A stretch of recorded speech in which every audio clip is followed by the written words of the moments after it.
There's so many elements of how you build your brand, and it's through your customer experience all the way through to your packaging. So before we get started, I'd love for each of you just to give a few words about you and your business and what you love the most about your personal brand and your business brand. Ian, do you want to get started? Looking at me like it's my turn. So I'm going to start, and then you tell me what I missed out of that. All right. So how you guys doing? My name is Ian Williams. I'm the owner of Deadstock Coffee. We are a sneaker-themed coffee shop down in Chinatown in the streets, you know. Not a lot of people make it down to Chinatown, so, I got to let people know where we at. What was part of your questions? Well, the introduction was great. And then what is your favorite part about the brand that you've built? Oh, it's mine. No, I mean that kind of for real though. Like it is exactly what I hoped it would be when I first set out to do it. And there are a lot of people who are like, bro, you crazy? That doesn't make any sense. And now people get to come and experience it, have a good time, get good coffee, yada, yada, yada. But it is authentic to me. And I really, I'm very proud of that. Yeah. Awesome. Thank you. This mic is loud, bro. This mic is You also no one ever likes hearing their own voice, so that's the hardest part. It sounds silly. Yeah. Is that it? That's good. What about you, Pamela? Shout out. I really don't like speaking in public, so. Oh, you got this. You're good. Just pretend that everybody's naked. So my name is Pamela Baker Miller. I own Francis May. My favorite thing about the store is, it's the product. It's the clothes, and it's introducing customers to those clothes and hoping that they can glean some confidence and, some joy out of it. Yeah. Lisa. Great, thank you. My name is Lisa Frisch. I'm the Downtown Retail Program Director for the Portland Business Alliance, and I am in charge of recruiting new businesses to downtown. So if you're a local business and you're looking for retail space, come see me. We want you downtown. I kind of tell the story of downtown. I do business marketing, so I help recruit new businesses. I have all sorts of market research, head counts, sales data. I can introduce you to other entrepreneurs so they can tell you their success downtown. We also operate the PDX pop-up shop program now in its 9th year, where we match up local entrepreneurs with free retail space. We're opening next Wednesday. If you want to come and visit us, we have locations in Pioneer Place, Director Park, and 803 Southwest Morrison. Awesome. Thank you. Glynis. Hey, y'all. My name is Glynis, and I have Finger Bang. I have 2 locations. One's on Sandy, one's on Division, and I guess it's a nail salon, by the way. It's not naughty. But my favorite part about it is that, I've created a sense of community in a nail salon, which isn't something that you often get. It feels more like a tattoo shop or a barber shop than it does a nail salon. And y'all can come get your nails did and hang out and have a glass of wine or a Montucky cold snack and party with us. Awesome. Spencer, what about you? I'm Spencer Staley, and I have the Good Mod. It's downtown Portland, and we manufacture furniture and build custom environments for companies. And I really love it because it's I'm more of on the making side of things, and that's what I love to do. So I get to just think up crazy stuff and figure out how to execute it. What's the craziest piece that you've created that you love the most? We're working on like a 12-foot topographic map of Oregon right now out of wood. It's like 6 inches thick, and it's like accurate data from satellites. Scale? Yeah. I'm just kidding. No. Yeah. How long does that take to make? About a week and a half. Oh, that's it? Yeah. Wow, that's impressive. Awesome. All right, Peter. Hi, I'm Peter Cho. I have a little restaurant called Hanok with my wife, son. And I think the best part of that is that we can just invite a bunch of people to come over and have dinner. Into your home. Yeah. for those of you who haven't been to Peter's restaurant yet, half of the building is his restaurant, and then you turn the corner, and the other half is his home. So, you know, his kids, his adorable 15-month-old Frank will be running around the kitchen and running around and serving you drinks at some point. I bet in the next year he's going to start serving people drinks. Yeah. Soon enough. The non-alcoholic He'll be washing dishes first, though. Yeah. You got to work your way up. That's right. Yeah. So the world that we live in today, all of these people have created amazing in real life experiences that we can go and interact with. And the world is very much this analog meets digital. And I feel like we're at a turning point where those two things, there's kind of this pendulum swing where you kind of go all the way digital, and then I feel like it's kind of coming back to this analog, but what is that space in between? So when you think about your businesses and either what you've done in the past or the things that you want to try and do, or maybe Lisa, some of the small business owners that you've talked to, what is that right blend between analog and digital, and how does that work? Well, I'm a huge proponent of retail. I think it's really important to our community. People want to socialize. I think even now we're feeling disconnected from people if we work from home or we're working on a computer all day. And retail is really, you know, it's the town square. It's a social activity. And people want to get out of their houses and they want to talk to other people and they want to see beautiful things and touch beautiful things, and they do want to buy things and they want fantastic customer service. So even though we think about things being convenient online, retail will never die. It's very important, and it's important to just make sure you're providing the best experience to your customers that you can. Downtown, I'd like to say that we have a lot of like-minded businesses that work together and are very complementary to each other, and kind of live that idea that retail will never die. I got the cue again. Okay. Retail, you're right. Retail will never die, but what is dying is the way that retail is currently done. I think. A lot of times you go into, I can speak about sneakers all day. So go into a lot of shoe stores.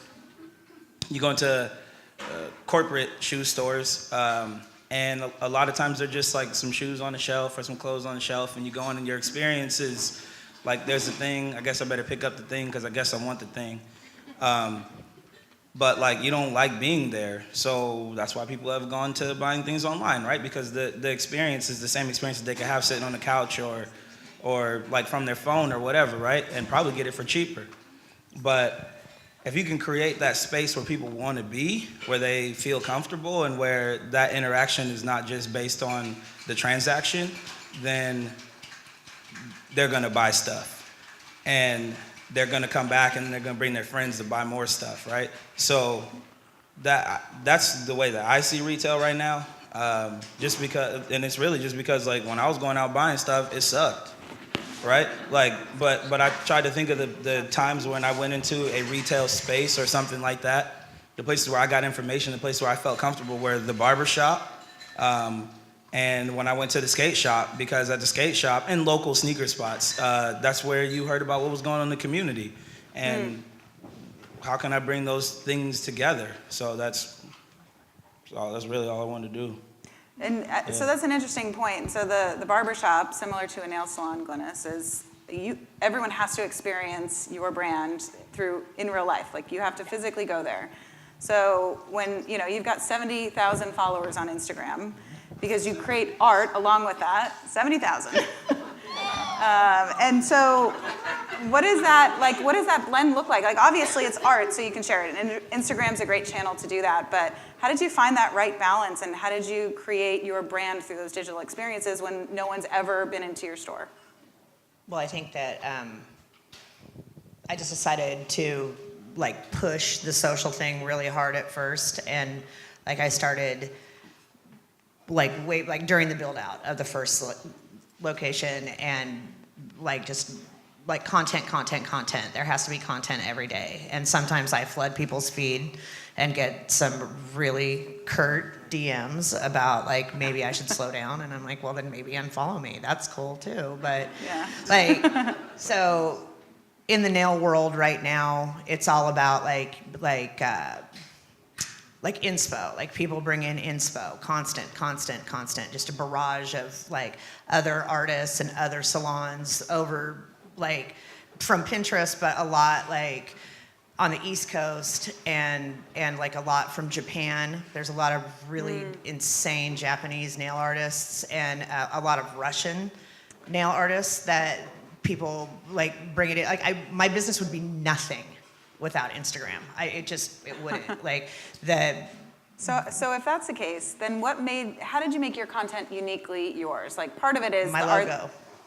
Interesting. It's we have a platform and all the pictures are taken in a certain way. The hands are folded a certain way, and it's all on the background that is my logo. So you've created consistency across all of your content, Absolutely. which I think is something really interesting is even if you don't know what type of content to start creating, find those visual cues that you know are yours, that you can start to build over time. So maybe it was the logo that you knew you wanted to put there, but even if you don't have that, just start playing around with things that are pieces of your brand that can start to come to life consistently. So the more frequency that people see it, then it starts to become yours and it becomes ownable. Absolutely.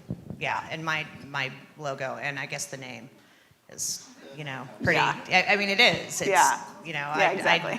It's unique. I Let's set put it out that to way. accomplish It's something, unique. and I did accomplish exactly that. You get the thing. shock and awe factor there, Yeah, the for shock sure. value was Yeah. absolutely there. Yeah. But it's my brand. Yeah, So exactly. I don't think anybody's really surprised. So then, so then, Peter, I want to bring it over to food. So same thing, it's food. So yeah, maybe at some point you could order Hanok online and have it delivered to your house. So there's a digital experience. Maybe you order through Caviar. But what is that environment like where someone has yet to come experience Hanok, but you want to tell them about you and your story and who you guys are? Yeah, I mean, I've been thinking about it because, just going back through my Instagram feed, really, we do all of our social media through Instagram. And I realized as a restaurant, we have 0 food photos. And if it is food, it's like some event that we're doing and it's somebody else's food. Yeah. And I think, that was always purposeful because, coming to Hanok isn't, like, it's an experience, definitely. It's that sort of sense of discovery, going to the back of a parking lot, walking through these doors, and this sort of, hidden little courtyard opens up, right? It is. It's a hidden gem. So we still, I think it's hard with food because I think like Korean food for me, it's not as attractive in photos. And so I always found a hard time like taking, a nice picture. And so it was sort of that shortcoming that kind of forced us to look at it a different way. And we wanted to show that there was a lot of like behind the scenes stuff that I feel like, I feel like people want to be a part of, hopefully. Yeah, I think that is an interesting thing if you, again, if you think about, there's so many different touch points with building your brand, and some of it is the experience. I think a lot of it is the experience. So even if, you don't love the idea of taking photos of food, then show the experience and make people want to be a part of it. So, if you are thinking about selling a physical good, and there may be ways for you to tell that experience through, events that you're doing or places that you're going or conversations that you're having with somebody. There's really great ways to share that through different avenues, for sure. I want to switch over to the idea of customers, because obviously you guys wouldn't be anywhere without your customers. But at times, there's moments where you kind of have to trust your gut and make business decisions based on what you know is right. But there's other times where you may need to really listen to your customers. So what are some of those examples where you've either reached out to the community to find out, maybe there's a way for me to evolve my brand or my company, and where are the moments where you're like, I need to make this decision for myself because I know my business better than anybody?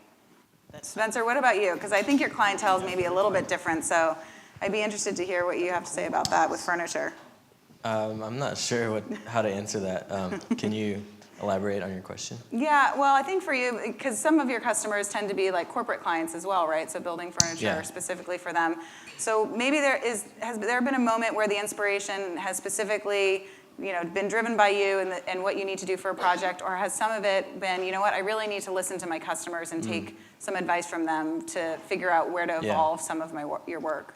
Well, lately I feel like a lot more confident and just kind of, taking the input from them, but rather than kind of asking them like, oh, what should we do? More kind of just suggesting.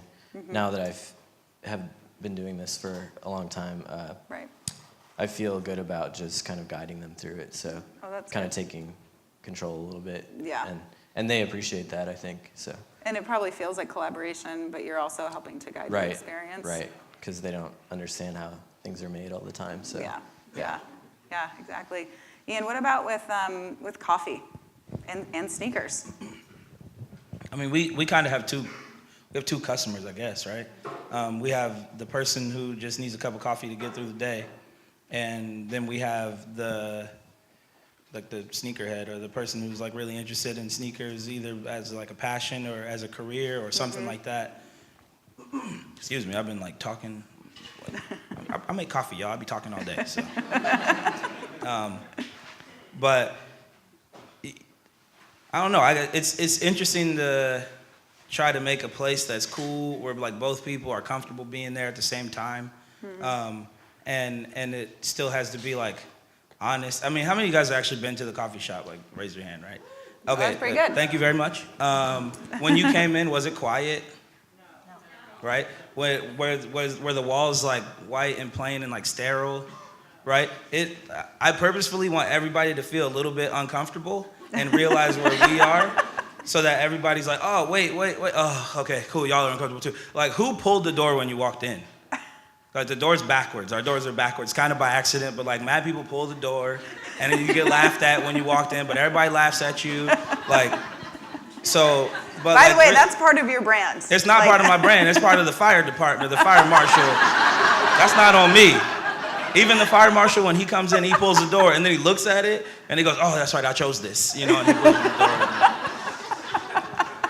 It's a little space, so, you know. But just having our customers, you get out fine, you'll be all right. We can't fit that many people in there anyway. Just make sure you get break to the the door glass, first. just kick it, I don't know. But no, just customers, I don't know. Like, I mean, I don't look at people as different. Like, it doesn't matter what you want. You all in there for something. Yeah. You know, we're all passionate about something. We all want something, right? Everybody got money. Everybody has needs. Don't be a bum. Everybody be cool. You know what I'm saying? Like, it's all the same. Yeah.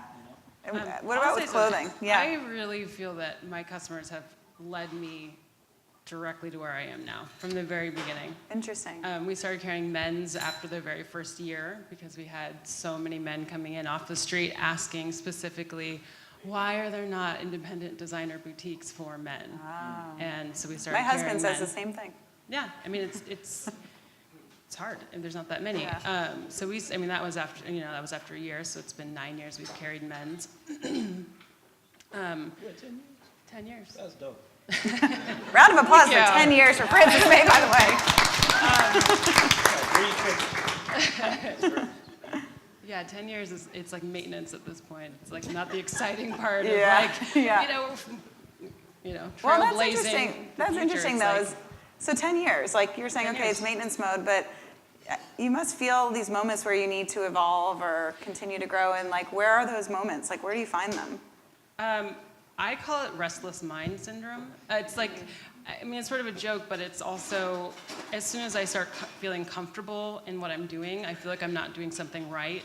So then I challenge myself to do the next thing and then the next thing. And I really think it drives my staff insane, but it also has really pushed the store forward. Yeah. It was funny hearing you talk about how you don't like shopping because shopping is still like, I mean, our website does very well, but it's only 30% of our business. There's like people come from out of town and they think that we're this huge, huge store from our Instagram and from our online presence, but Same thing. yeah, it's like the same, the original, it's still myself and Ashley, and I have an amazing team, but it's like, I think that the web is so interesting in that you can translate who you are, and it doesn't replace it, and if anything, especially for men, I think men shop our website often, but our sales aren't online, it's in store. So our male customer comes in and they're like, I saw this on the website, I want to try this is my size. We put it in the dressing room, they try it on, they're good to go. So I think I feel like I use our website as a tool for in-store shopping as much as I do for, international and people that have never been to the store before. That's really fascinating. Do you find are you able to reach, obviously you're able to reach more people on your site who aren't local, but are you finding that that's attracting people from international stuff to come to Portland to shop with you? Oh yeah, I mean, also, you know, so when I opened, the Ace Hotel opened the year before, so we had, you know, the only ones in the West End, which we coined that name even. You know, it was embracing tourism. I think has been really huge for us. Yeah. And the neighborhood, really. I mean, the neighborhood, we've seen so many businesses come in and out, and I feel like just now, 10 years in, you're starting to see some like stability in the neighborhood. Yeah, getting it settled a little bit. Yeah. I mean, let's just go back to that time because you were really the pioneer on that corner. And think about what's happening there now. It's where everyone wants to be. It's where every tourist goes. I mean, it's an amazing location, right? I mean, it's between the food carts and Powell's. But there were no food carts back then. And Ace Hotel was brand new. And it was still a little run down. So I think really the independent retailers that took a chance on downtown, including you, really have shown success, and I think have kind of led the path for others. And the other thing about tourism, it's really funny, do not discount the Portlandia effect. For real, I worked for an organization that was fearful of Portlandia, that they are going to make fun of us and it's going to be the end of the world. Were meetings that I sat in on, and I'm like, it's going to be great. They're going to make fun of us and it's going to be amazing. And people come to town because of Portlandia, and they still do, and they want that experience, and they love it here. And I don't know if you've seen the Japanese tourists that are here, and they cannot get enough of Portland. There's just some magic that we have here, and I think it's really in our local retailers and our independent flavor that people come here for. It's very important. Yeah. It's interesting though, because this town is such a design hub. I mean, truly, and like when I moved here, you know, 14 years ago, I mean, people were like, Oregon? Where's Oregon? I'm Portland. Why would you go there? You know? And since then, now it's like, you know, everyone wants to stay in my spare bedroom because I have one. You know? It's like, It very much is. I don't know. It seems silly, but And people know, we, you know, not living here and coming from the Bay Area, this is a design mecca. Like every shop, every store, every building you walk into, every person you interact with, like you guys have something very special here in this community, which is part of the reason why we chose to come here. This is the second time we've done this event. The first was in Nashville and the second was here because we just knew that the energy in this community was incredible. So, you know, don't take that for granted, is that most cities don't have what you guys have, and it's a very, very special thing. So I do want to bring it back, Glennis, to the idea of customers, and I think your customers are very special to you. You've talked about them a little bit before. So how did that customer evolve over time with you? And I think a lot of it has to do with your employees as well. Oh, yeah. My employees are gold, first of all. They're absolutely everything to me.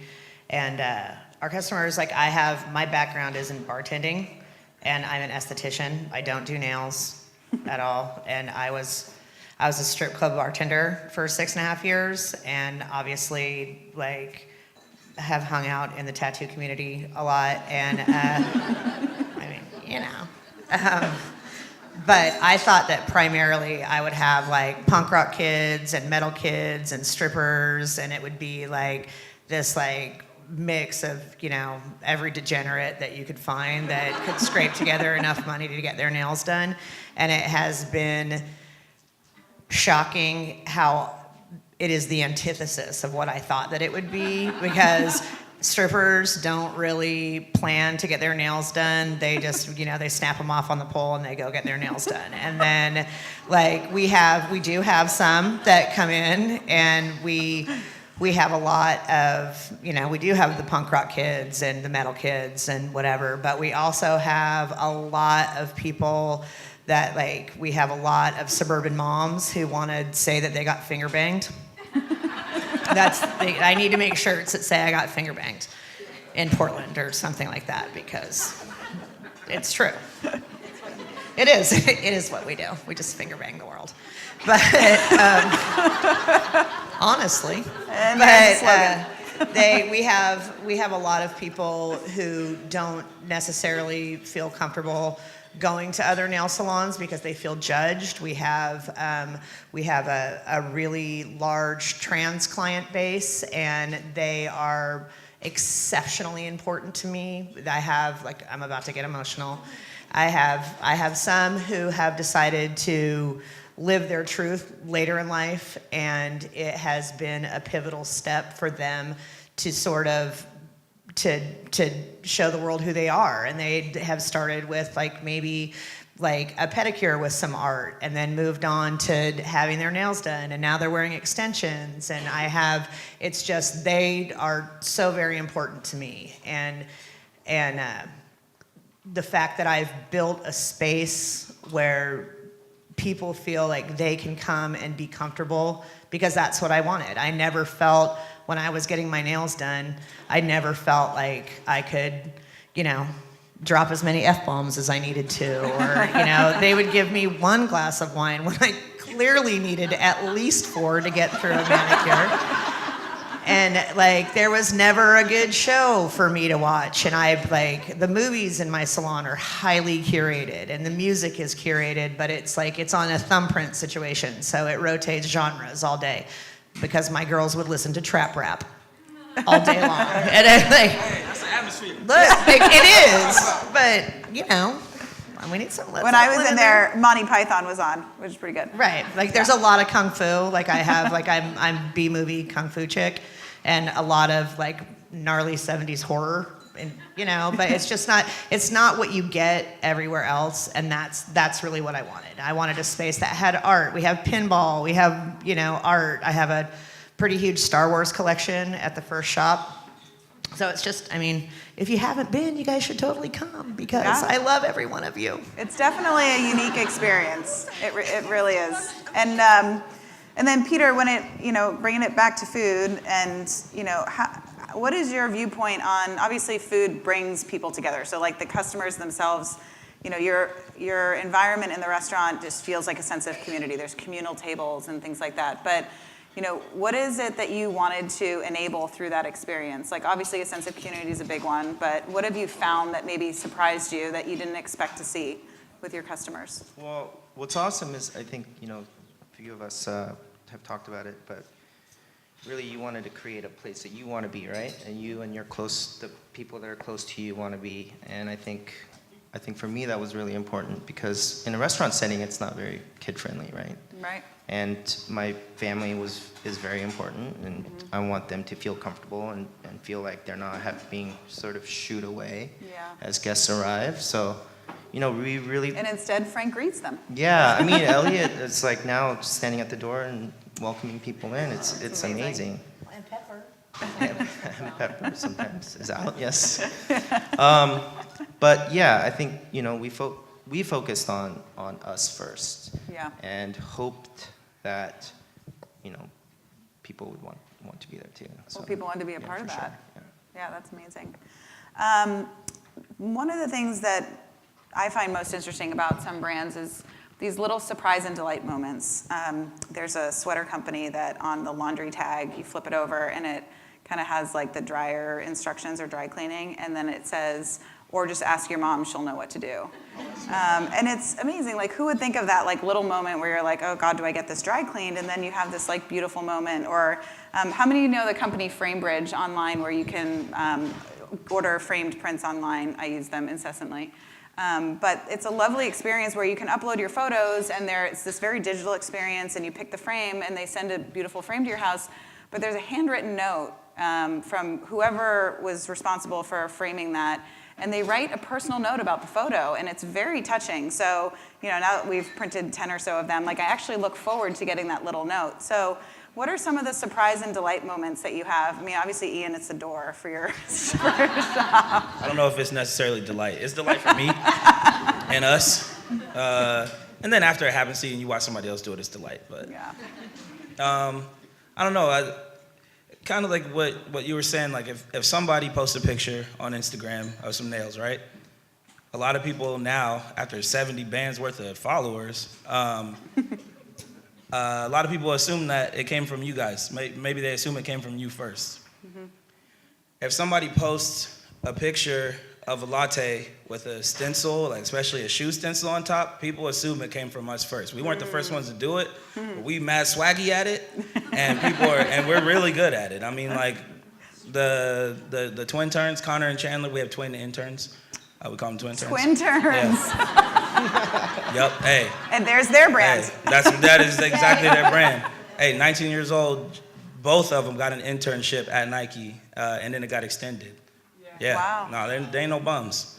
But like the stencil, the latte stencil shoe thing on top, we only put it on mochas, and it's something that if you come in and you just order a mocha and you don't know that happens, it's a great experience for that person. Yeah. And there are people who come in and who are like, hey, I just want the thing on the top. And we're like, thing. we got you, bro. Don't worry about it. Because they want to gram it? Yeah, because they want to talk. Yeah, they want to gram it. They want to talk about it, and I'm not going to say no. I might say no, actually. I like messing with people. I really like, this is a whole other conversation. I really like messing with people. You could give them a sock instead, and they'll be all I would, confused. I can't, well, it's not bad. It's the twins' internship was actually in socks at Nike. Yeah. And so there was a point where they had asked for them to come in and actually they asked for the shop to come in for the team and put socks on lattes, but we were like, it's kind of weird. They would have figured it out, but it kind of fell through all that stuff. But yeah. Did I answer the question? You did. Okay. You did. The surprise and delight is the sneaker and the coffee. Oh yeah. Yeah. I know. Oh yeah, you definitely. Hey, you gonna get clowned. Or Hayes as a customer. They do. Yeah. We call ourselves equal opportunity roasters. That's where all people and all beans get roasted equally. Nice. So yeah, I mean, Just be everybody can prepared. get joked on. Pamela, what about you? What's the surprise and delight in clothing? And maybe it isn't anything about clothing. Maybe it's the way that your customers interact with you. I think about this a lot, actually. One thing I've always tried to do with the store, because especially when I opened, it was higher price point clothing, and I couldn't afford the clothes. I still can't really afford the clothes. But I mean, what I've always wanted to translate is my joy and enthusiasm for these clothes, and I want people to experience them, and I want people to touch them, and for me it's much more about relationships than it is transactions. And since it has been 10 years, it's like, I've seen those teenagers come in and just touch things and just like, can I try this on? They're so excited. I'm like, of course, I was you, I'm still you. And now they're coming back to me. Now they can get a piece or two, and they, and that's so cool to see.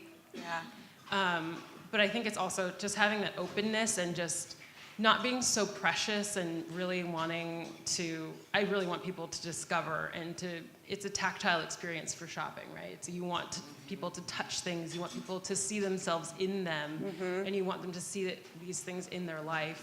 So I feel like it's just having an openness and just having that kind of childlike joy of exploration. Yeah. And the way we try to do that through online. Well, so the store came about, it's named after my great-grandmother, and my grandmother was my financial business partner when I opened. She still is, but she lets me do everything now. She's silent. It's gotten a lot bigger, and now she's like, I'm okay, I'm gonna let you do this.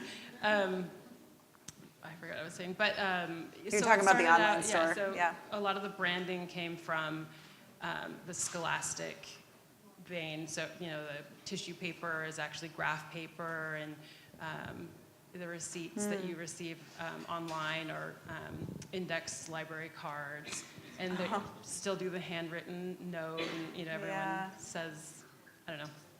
It's a very special thing. Yeah, and it's just especially I feel like for online shoppers, I mean, you're so used to just getting something in plastic and like some generic box that doesn't even fit the item. You're like, why is this box so big or whatever, So everything's hand wrapped, and it has the stickers, and it has all the ephemera, and it just it feels special when you open it. Yeah. And I hope that it translates the experience that you have in the store. I think also having employees for as long as I've had. You know, we really do have long-standing relationships with so many people. So it's, you know, Ashley will, like, you know, she knows your sign and she knows what's going to happen for you in the future, and she'll give you an astrological reading, and, like, you know, I don't know, it's just, I feel like this feeling of family and community, just, especially with something that can feel very precious in other ways. This is like one reason why I don't just put one single item out and finger space it really huge. It feels a little bit like someone's closet or something, you know? So I think just... It's a really nice touch. Yeah. Yeah. Glynis, what are your surprise? I mean, I feel like there are many surprise and delight moments. There's a whole lot of surprises at Finger Bang. And you've talked about some of them, like, you know, the movie experience. Yeah, and the just being movies, able to be there. Like, I give, like, little gifties, you know, and a lot of times I'm not in every day anymore. I'm really busy doing stuff like this. But like when I'm in, like I try and, like, I ask how many clients are there and how many people are working, and then I go to Dough Donuts or something and bring donuts in, and I try and make it a really personal experience. Every day when I do come in, I give each of my employees a hug and kiss them on the top of their head and tell them that I appreciate them. And we try... Of course you don't, Ian. But like and I try and do the same with the clients. Like we know our clients. We know, you know, where they're coming from and what's up with their kids and what's going on in their families. And I think it's really important. Like, again, it goes back to the sense of community and what I'm trying to do and make it feel more like it's not some, like, antiseptic generic experience, that you're part of our family. And like another thing that we do is I'm a big supporter of the Hollywood Theater, and once a year I do a private screening for my employees and like a lot of our like important clients, and they give me the big theater so I can have nice. You know, a couple hundred people. So if y'all want to come, let me know. But so this last year I did They Live because I thought it was like politically relevant, but I won't tell anyone what I'm gonna screen, and then I make little gift bags and I don't know, stuff like that. That's nice. I guess. That's nice. Peter, what about in the Hanoke world? What are the little surprise moments that you've created? Well, so the biggest surprise is when you first walk in the door, I think. Yeah, that's true. Yeah. So we struggle with, like, I think everybody who comes in and has experienced dinner at Hanoke, they know it as a restaurant, but 3 days of the week it's not.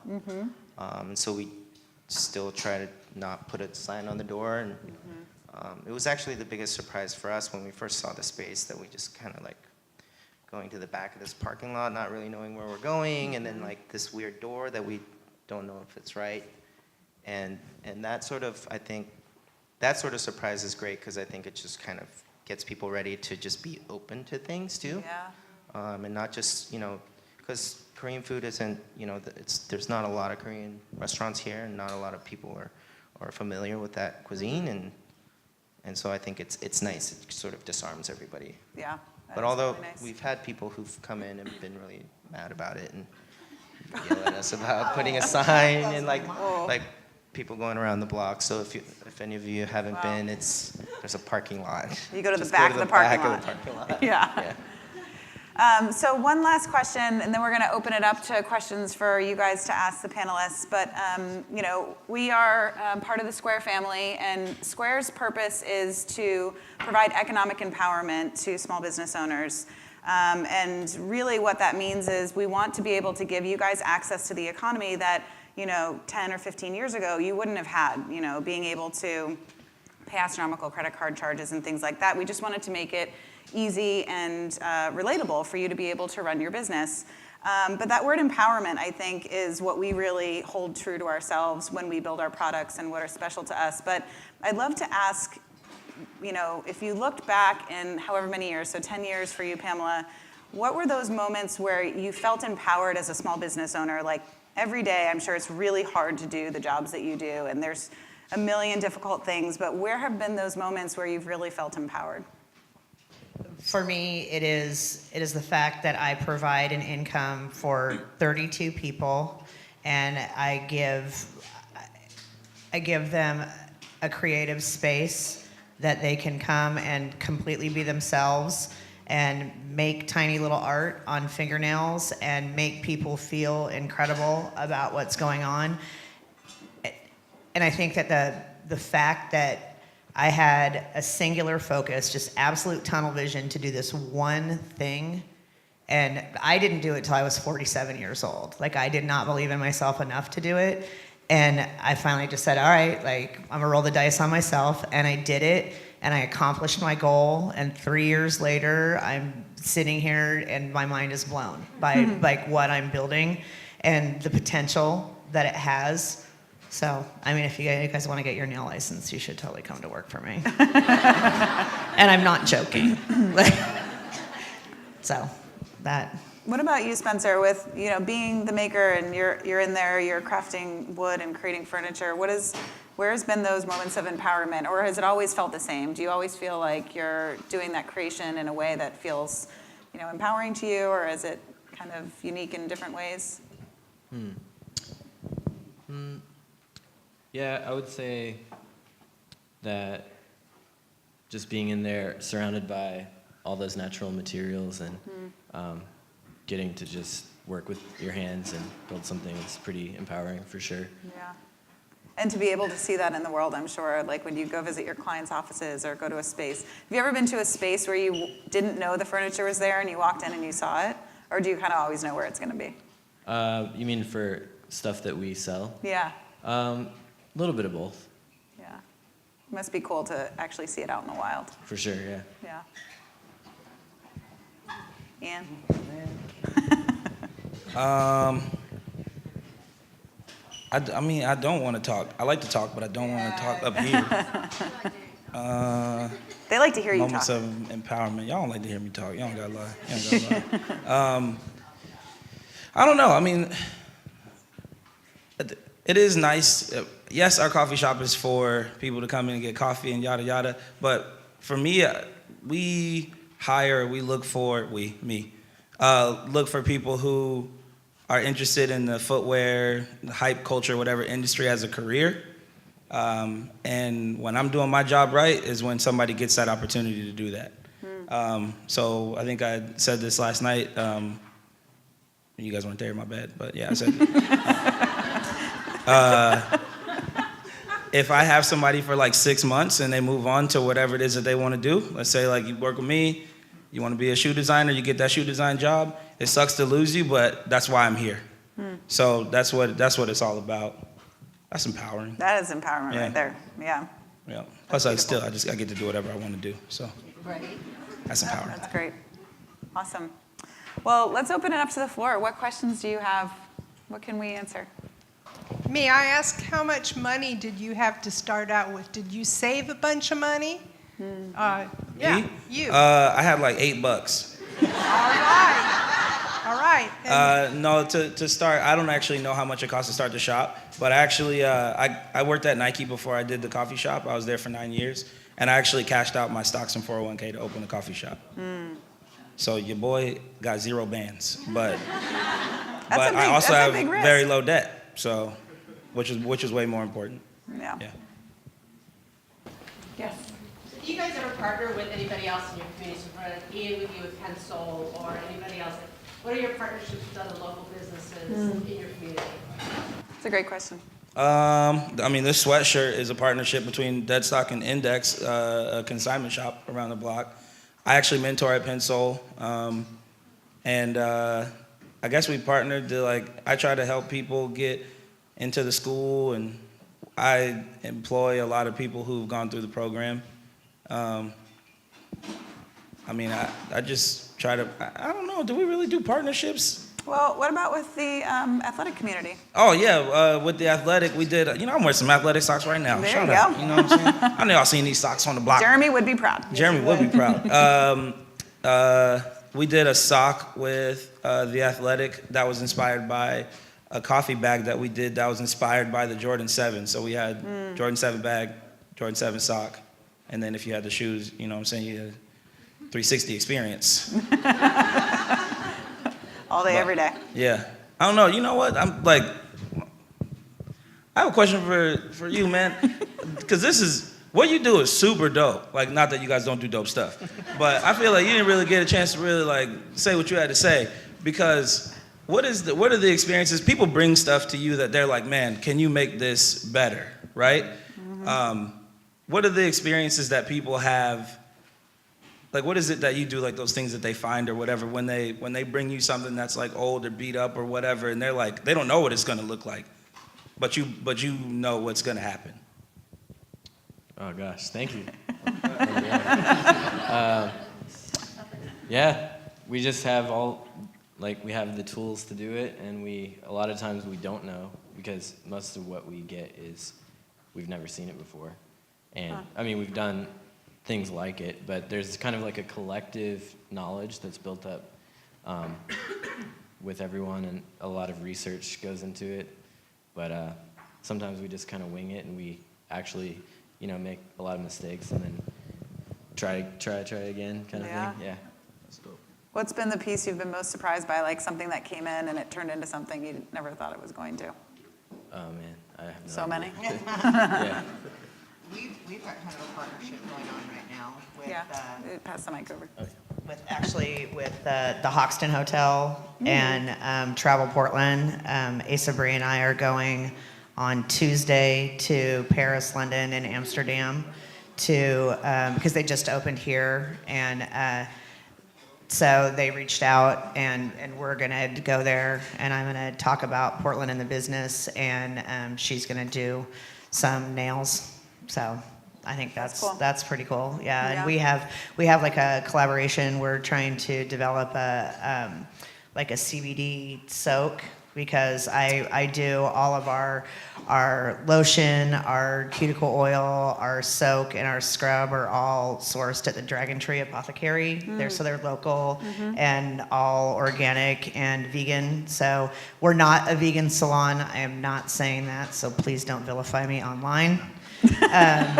But we do offer full vegan options for gel manicures. So we source everything really intentionally, and so that I have the lowest footprint that I can have, because there's a lot of really toxic salon products out there, obviously. But I do that with local businesses, and so we're working on a line of CBD stuff.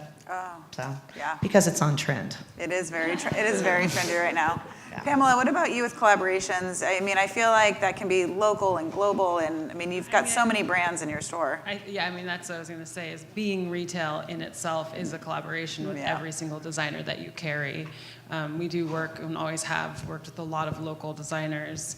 But I think also opening the store really opened my eyes to an entirely new community than I was in before. My first job in town was working for PICA as an intern for Kristen Kennedy. So the arts community has also been really important to me in my life in general, but specifically in Portland. I mean, as retail, you are a part of your community, and without extending that, you're doing yourself a disservice. And there's so many amazing people and opportunities. It's why wouldn't you want to collaborate with people? Right. More people to tell the story and more people to share it with. I think it's really important to do all of that. So, I mean, specifically, I could go on and on, but I just think generally, I think that is really important. Yeah. Yes. Sorry, just real quick, we'll hand you a mic. As far as social media goes, which one do you use? And is it strictly photography, or do you use the live streams? And why do you choose them? That's a good question. I only use Instagram pretty much. I don't really like Facebook. I know it's the same company, but for some reason it feels different.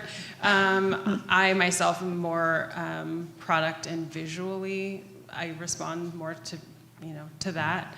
So we kind of just started using stories, and I think that's pretty rad, actually. And I don't like to be recorded and all of that, so that's been like you have to get over that.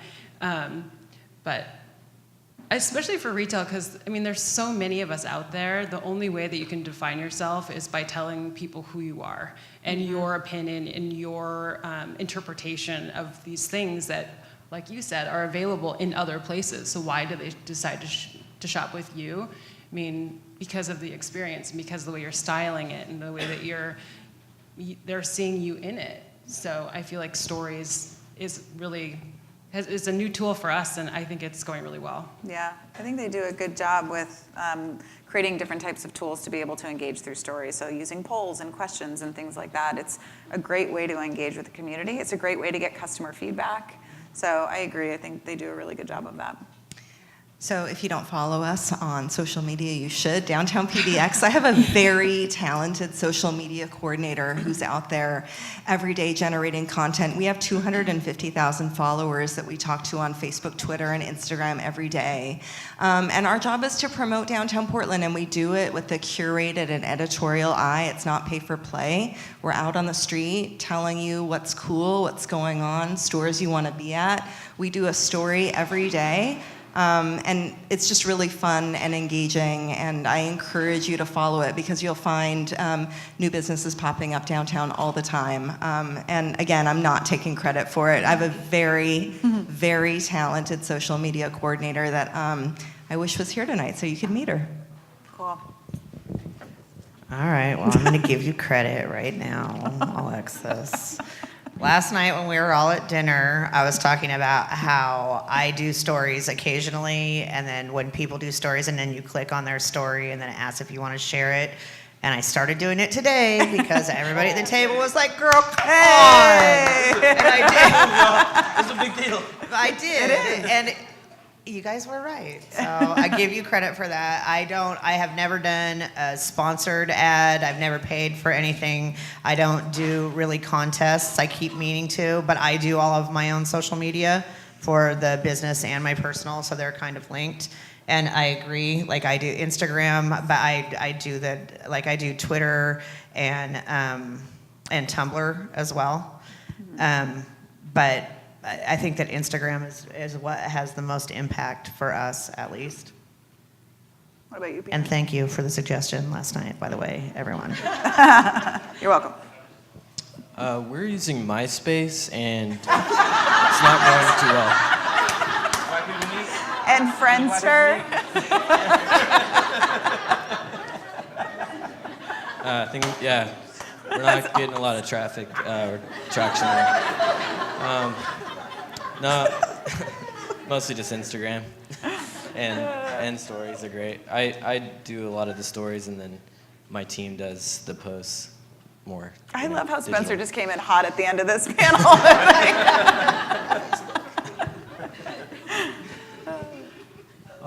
We are strictly on Instagram, although we have all the other social media channels. But yeah, we're discovering stories too, and I think it's more fun to sort of, again, show more of the behind-the-scenes stuff that happens before and after service are fun. We took a trip to New York, and I documented my two cooks. I made them do stupid stuff all day, and then like it's cool because then you can put it in a highlight, and so you can like kind of relive that trip. If you get a chance to check it out, they're pretty funny. The interesting thing with Twitter, I think it's dependent on the content that you're sharing. So if you have content that's written or articles that you're sharing or things that you want to create a conversation around, I actually would encourage you to use Twitter for that. And Instagram's obviously very visual, so you can create that storytelling through a visual representation.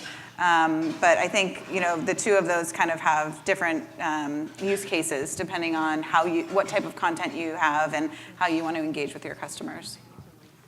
Yes, go ahead, in the back. I feel very inspired when I hear about successful business owners that have made it without higher education. Would it be possible to know if any of you have no higher education and tell me about? I am a high school dropout. I successfully completed beauty school, but I am a high school dropout that went to Estacada High School. That's why I dropped out. Word. Yes. And I got my GED, and you know, like I said, it took me 47 years to think I could. And when I decided I could, I was like, I'm gonna do it. And guess what? I totally did. So there's that. Yep. Thank you so much. I have a painting career, or a painting degree, which, you know, is basically You majored in unemployment.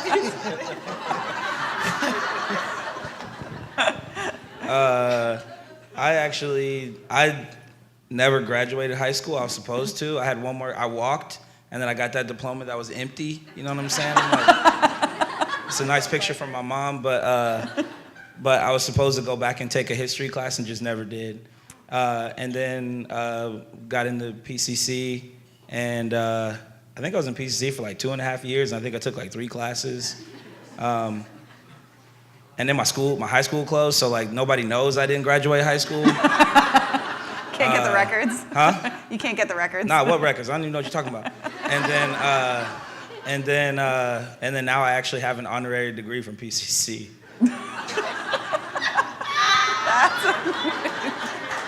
That's kind of amazing. Yes, Ian.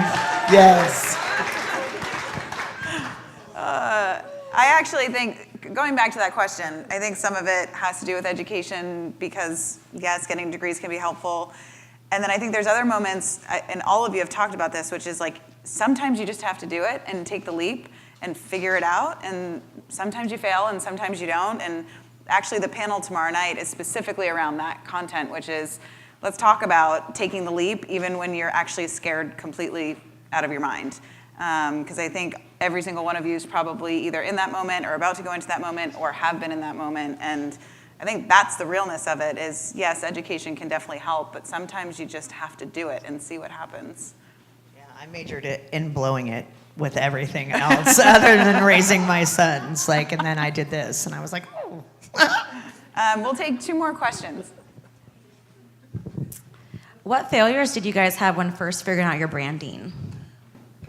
My first logo was awful. I did it myself. I had no idea what I was doing. I don't know. I mean, I feel like when I started, branding wasn't it was a logo. That was the idea of branding.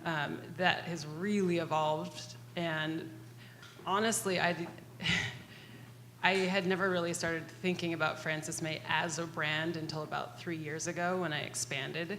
And I was sort of at this like, oh shit, the store's really big and I have a lot of employees all of a sudden. I guess I need to start guiding the ship because before it was, it was just me doing everything and I had never really had enough time to even explain to myself really what I was doing and why I was doing it. So I sort of, in recent years, have had to figure that out. I also got really lucky in the beginning because I'm really good friends with OMFG Co. and I was actually their very first client, which was pretty lucky. That was like my first year, well, after my logo, which was actually on, I don't know if you guys do this, but on the old location was up for 7 years, my old logo. It never took it down. It was actually when I moved stores, the rug shop actually took it down. It's vintage so now. Funny. But yeah, I got really lucky. I think having friends and listening to your friends, and I've gotten lucky in that I've been able to work with amazing people when they first started. So I got a lot for almost nothing, which is really cool. Oh, that's cool. Anybody else? No. Okay, we'll take one more question. So what was your vision of your business before you opened up, before you started it, and how different is that from what your business is today? It's actually not very different. The hope was to create a place where people who like shoes and who need some coffee could go to kick it, and that is exactly where we are. And I had opportunities for investment to open in other places, in other cities, but it needed to start here because this is the sneaker capital of the world. And I always dreamed of opening a space in another place, opening shops in other places, other cities. And is this recorded? Like, is this going to get out? We'll edit it. Don't worry. We'll edit. I don't know if We'll it's on edit. the cameras. Keep this in y'all's pocket. But the hope and dream was to be able to open a shop in Tokyo, and trying to get there before the Olympics in 2020. And it's looking very real. And I thought that was going to be like 10, 15 years out, and it looks like it might be in a couple. So That's awesome. That's amazing. but don't tell nobody. And last but not least, huge round of applause for this amazing group. Thank you all very much for coming.